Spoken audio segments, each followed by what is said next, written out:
Hey! Déjà, je te souhaite une belle année pleine de réussite et d'accomplissements pour toi. Bienvenue dans ce nouvel épisode de mon top 5 où chaque semaine, je te partage 5 astuces qui m'ont aidé à partir à la conquête de ma vie. Cette semaine, on va être dans le thème actuel, celui de faire des bonnes résolutions. Tout le monde s'essaye au moins une fois dans sa vie à la bonne résolution annuelle. Mais je crois que tout le monde aussi échoue dans cette quête, et ce pour de multiples raisons. Mais avant d'évoquer tout ça, si tu ne me connais pas encore, je vais me présenter à toi. Je m'appelle Pierre et j'ai créé En Forme pour accompagner la réflexion de chaque personne qui souhaite partir à la conquête de sa vie. Je te souhaite donc la bienvenue et le concept ici c'est de te partager mes réflexions, mes connaissances acquises ou mes astuces, comme aujourd'hui. Cela fait plusieurs années que je réfléchis et que je travaille pour moi sur ces différents sujets, donc je suis très heureux de te partager tout ça aujourd'hui, gratuitement bien sûr. Pour revenir au sujet de cette vidéo, à force d'échouer dans mes bonnes résolutions, j'ai mis en place différentes idées, différentes étapes pour réussir enfin. J'ai obtenu une formule plutôt intéressante pour la résolution suivante. Je veux me mettre au sport pour de vrai pour l'année 2023, donc pour l'année dernière. Je vais donc te donner aujourd'hui les 5 étapes que j'ai utilisées pour atteindre cette bonne résolution. Un petit conseil, juste avant de commencer, ne duplique surtout pas à la lettre près tout ce que je vais te dire. Inspire-toi plutôt de ce que tu peux prendre et adapte ensuite cela à ta personnalité. Let's go!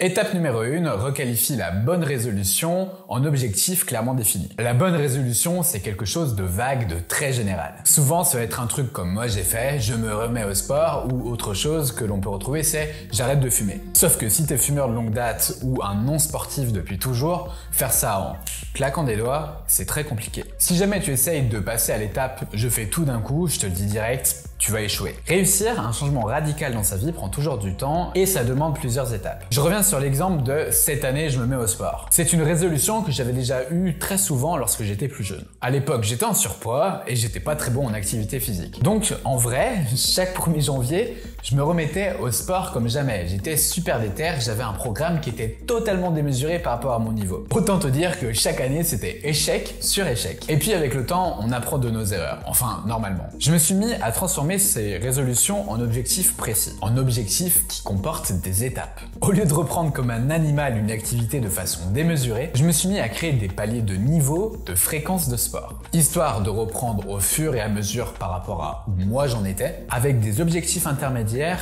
et des récompenses à la clé. Cette méthode a été bien plus efficace pour moi parce que tout était plus cadré. Alors cette vidéo est trop courte pour t'expliquer comment construire un bon objectif. Mais si le sujet t'intéresse, je t'ai fait une vidéo sur le sujet par le passé, lien en description ou en fiche juste ici. Bref, la première étape que moi j'ai utilisée et que je te conseille d'utiliser aussi, c'est de transformer ta bonne résolution en objectif clairement défini. Objectif que tu as donc quantifié sur une période donnée avec un but très précis. D'ailleurs, le motif de la résolution, c'est directement le point 2. Étape numéro 2, quelles sont les raisons de cette bonne résolution? Se fixer une résolution, c'est plutôt génial pour le cerveau. On se dit qu'on va de l'avant pour régler un problème a priori important que l'on va enfin changer. Et vu que la bonne résolution, c'est plutôt quelque chose de collectif, il y a une espèce d'euphorie qui se met en place. Il est courant d'entendre qu'un groupe de potes peut avoir la même résolution et que tous ensemble, ils vont réussir cette année. Alors cet effet collectif, c'est plutôt positif pour booster des personnes qui de base n'étaient pas super motivées. Et puis ça permet aussi de créer un but commun et ça c'est plutôt cool. Mais c'est aussi un effet un peu indirect, c'est de questionner sur quelle est la vraie motivation de chacun. Et pourtant, je pense que cette étape du motif, c'est absolument majeur. Si tu n'as pas une raison clairement définie, qui te motive au fin fond de toi, qui t'anime réellement pour tenir cette résolution, ça va être vraiment compliqué. Parce qu'au premier moment compliqué, ton cerveau ne saura pas pourquoi tu dois maintenir l'effort. Et automatiquement, tu vas lâcher. Je reviens à mon exemple personnel où je voulais faire du sport comme résolution annuelle. La toute première fois, il y avait un pourquoi, mais qui était assez superficiel. C'était celui de perdre du poids. Mais perdre du poids pour qui? Pourquoi? Dans quel objectif? La première fois, j'avais vraiment jamais réfléchi à tout ça. Je me disais que miraculeusement, lorsque j'aurais perdu du poids, toute ma vie allait changer. Spoil, c'est faux. Mais par contre, le jour où j'ai défini le pourquoi profond, c'est-à-dire améliorer ma santé, améliorer ma confiance en moi et d'autres points que je n'évoquerai pas ici, tout était plus simple. Parce que cette résolution que j'ai pour la première fois réussi en 2022, si je n'avais pas mis le bon pourquoi derrière, je n'aurais jamais réussi. J'ai été blessé, j'aurais pu lâcher, mais j'ai repensé à ma motivation profonde et finalement j'ai réussi à la tenir. J'ai pu alors arriver à 2023 où j'ai voulu passer un step au-dessus, toujours avec des motivations qui sont assez personnelles et finalement, encore une fois, j'ai tenu malgré plusieurs difficultés. Donc ma conclusion, trouve quelle est ta véritable motivation à toi pour tenir cette bonne résolution annuelle. Et ensuite, on peut passer à l'étape suivante. Étape numéro 3, évite le piège du timing sociétal annuel. Oui, le temps peut être un piège, surtout lorsqu'il est orienté par des règles sociétales. Par exemple, la bonne résolution annuelle se prend au 1er janvier, donc à une date que tu n'as pas décidée. Si tu prends des résolutions annuelles au mois de juin, laisse-moi un commentaire, je serais très heureux d'échanger avec toi, ça serait vraiment la première fois. Mais de mon point de vue, le temps est quelque chose qui doit plutôt se maîtriser. D'ailleurs, j'avais fait une vidéo sur le temps, dans un mood de réflexion très large. Je te laisse la vidéo en description ou en fiche juste ici. Cette règle de la bonne résolution annuelle a donc le défaut de fixer une périodicité que tu ne décides pas. C'est celle de l'année. Cela sous-entend d'ailleurs que si tu ne réussis pas cette résolution sur l'année, c'est que tu vas échouer. C'est assez binaire et en plus c'est facilement perçu comme ça. Pourtant c'est faux. Factuellement, parfois pour réussir certaines résolutions, il faudra 14, 15, 16 mois. Ce ne sera pas fondamentalement un échec. Il faut parfois se laisser du temps. Autre chose que j'entends parfois c'est « Ah j'avais pris cette résolution, mais je me suis écrasé là tout de suite au mois d'avril, donc je l'ai échoué, tant pis je retenterai l'année prochaine. » Bah ouais, mais on est au mois d'avril ou au mois de mai. Donc ça veut dire quoi? Que les 6 mois qui restent là à la fin de l'année, tu ne vas rien faire? Encore une fois, c'est le piège du concept de la bonne résolution annuelle. Si tu te sers de l'émulsion collective de la bonne résolution annuelle, mais qu'ensuite tu fixes ton propre timing, tout va être plus simple. Tu ne vas pas être dans le piège d'arrêter totalement en cours de route si jamais tu dois faire une pause dans cette résolution. Et puis tu ne vas pas avoir la pression de réussir absolument en moins d'1 an. Non, c'est toi qui fixes ces règles. Et fixer ses propres règles temporelles, c'est pour moi vraiment une clé. Parce que nous n'avons pas tous les mêmes rythmes de vie, ni les mêmes enjeux long terme. Étape numéro 4, inscris ta résolution dans une évolution globale de ta personne. Cette étape est souvent très sous-estimée. Mais pour moi, les bonnes résolutions sont souvent liées à un état d'esprit, à une volonté d'aller entre guillemets, vers une nouvelle évolution de notre personne. Cela implique donc une évolution globale et pas seulement une simple amélioration. C'est pour ça que pour moi, il faut rester cohérent avec qui l'on est lorsque l'on se fixe une nouvelle résolution. Et surtout, ne pas se concentrer sur 100 trucs à la fois. Je vais m'expliquer. Admettons que ton projet est de monter ton entreprise durant cette nouvelle année 2024. Tu sais que cet objectif de vie va te demander beaucoup de ressources, qu'elles soient temporelles, émotionnelles ou financières. Ne va pas te fixer comme bonne résolution de faire un voyage par mois en 2024, parce que tu es sur quelque chose qui ne rentre pas dans ton projet global, a priori en tout cas. L'exemple est volontairement grossier pour que tu comprennes l'image. Mais il est pour moi important de rappeler qu'il ne faut pas dépenser ses ressources sur plusieurs chevaux en même temps, parce qu'a priori ça va être contre-productif pour toi. Admettons que ta résolution ce ne soit pas de faire un voyage par mois, mais donc de faire du sport plus souvent, quotidiennement. Et bien cette fois, cette résolution va pouvoir s'inscrire dans cette fameuse évolution globale. Alors tu vas me dire que monter sa boîte et faire du sport n'a aucun rapport, mais c'est plutôt faux. Pour gagner en énergie, pour relâcher en stress, faire du sport ça a du sens. Et donc dans ce cas-là, ça rentre dans le évolution globale de ma personne. Bref, réfléchis à savoir si cette résolution rentre dans le mode de vie de là où tu souhaites aller. Si c'est le cas, cela t'aidera à tenir psychologiquement dans des moments un peu plus compliqués. Tu auras une raison supplémentaire de ne pas lâcher cette nouvelle résolution. De manière globale, reste toujours cohérent lorsque tu souhaites améliorer ta personne. Encore une fois, ça paraît logique, mais parfois ce n'est pas le cas, je te promets. D'ailleurs, j'ai un exemple. Je connais des personnes qui s'inscrivent à la salle de sport chaque 1er janvier pour perdre du poids,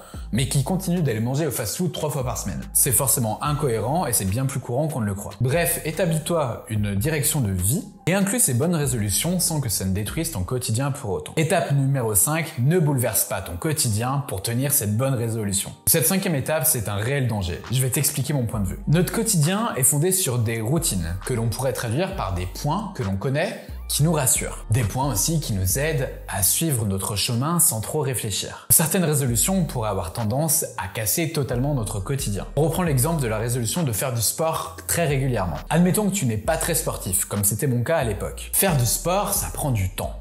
Mais le sport, ça va remplacer quelle activité dans ton quotidien actuel? Dans quel timing? C'est important pour moi de se poser cette question au moment de sa prise de résolution. Parce que si tu ne la poses pas, tu vas rajouter le sport au reste alors que tu as probablement un emploi du temps qui est déjà bien rempli. Mais le truc, c'est qu'il n'y a pas un moyen unique et efficace pour insérer cette bonne résolution dans ton quotidien. On pourrait avoir tendance, et moi le premier, à dire de manière globale que cette résolution peut remplacer un temps de divertissement a priori inutile. Du style lorsque tu scrolles sur Instagram par exemple. Mais au fond de moi-même, je suis pas certain que ce soit forcément la meilleure solution. Parce que si tu as ce temps de divertissement, c'est qu'il y a probablement une raison. Ça va t'apporter par exemple du repos et de la dopamine facilement après avoir passé une mauvaise journée. Si le sport sport va lui aussi t'apporter de la dopamine, il va falloir que tu procures un effort pour cela. Et donc ça va t'apporter plutôt de la fatigue. Donc je pense qu'il ne faut pas que tu supprimes tous tes temps de divertissement pour insérer le sport. Il ne faut pas bouleverser totalement son quotidien pour insérer sa bonne résolution coûte que coûte. Tu pourrais créer un déséquilibre qui ferait que sur le long terme tu ne tiendrais pas. Essaye plutôt d'insérer ta bonne résolution à cheval sur plusieurs autres activités. Tu vas donc réduire ces activités mais pas les supprimer totalement. Le message de cette étape donc c'est ne fais pas un changement drastique dans ton emploi du temps. Réfléchis plutôt de manière intelligente à comment l'insérer par rapport à ta situation,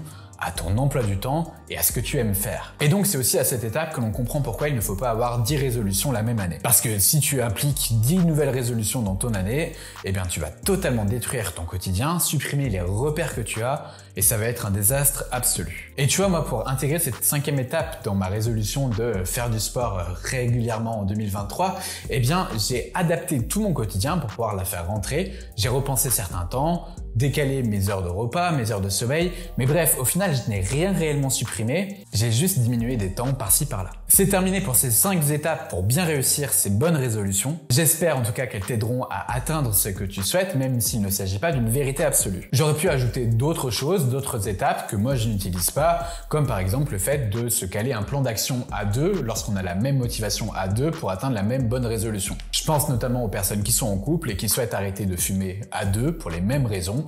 Parfois, ça peut être une bonne idée. Si toi, tu as une autre astuce, une autre étape indispensable à apporter, n'hésite pas à la partager en commentaire, ça pourrait peut-être m'aider, puis aider les autres personnes qui regarderont cette vidéo. Petite synthèse des étapes pour rappel. 1. Transforme tes bonnes résolutions en objectifs définis. 2. Aie une bonne raison et de bonne motivation de faire ces bonnes résolutions.